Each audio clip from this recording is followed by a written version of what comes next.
ಈ ಪ್ರಶ್ನೆ ಬಹಳ ಜನರ ಮನಸ್ಸಿನಲ್ಲಿ ಬರುತ್ತದೆ. ಯಾಕೆ ಒಳ್ಳೆಯವರಿಗೆ ಮಾತ್ರ ಕಷ್ಟ ಅನ್ನೋದು ನಿಜವಾಗಿಯೂ ತುಂಬಾ ಆಳವಾದ ವಿಷಯ.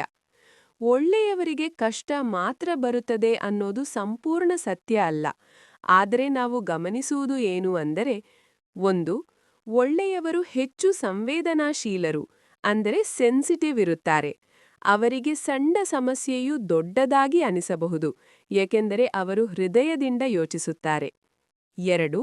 ಅವರು ಇಲ್ಲ ಅಂತ ಹೇಳೋಡಕ್ಕೆ ಇಷ್ಟಪಡೋದಿಲ್ಲ.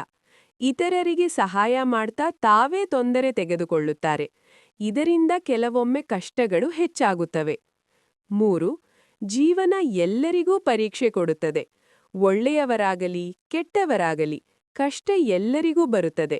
ಆದರೆ ಒಳ್ಳೆಯವರು ಅದನ್ನು ಹೆಚ್ಚು ಆಳವಾಗಿ ಅನುಭವಿಸುತ್ತಾರೆ. 4. ಒಳ್ಳೆಯವರಲ್ಲಿ ಸಹನೆ ಮತ್ತು ಶಕ್ತಿ ಹೆಚ್ಚಿರುತ್ತದೆ.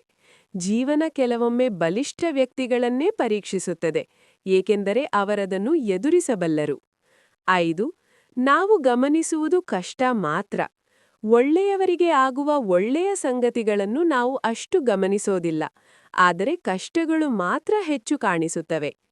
ಒಂದು ಸಣ್ಣ ಸತ್ಯ: ಕಷ್ಟ ಬರುವುದು ನೀವು ಒಳ್ಳೆಯವರು ಅಂತ ಶಿಕ್ಷೆ ಅಲ್ಲ, ಅದು ನಿಮ್ಮನ್ನು ಇನ್ನೂ ಬಲಿಷ್ಠರನ್ನಾಗಿ ಮಾಡುವ ಪ್ರಕ್ರಿಯೆ.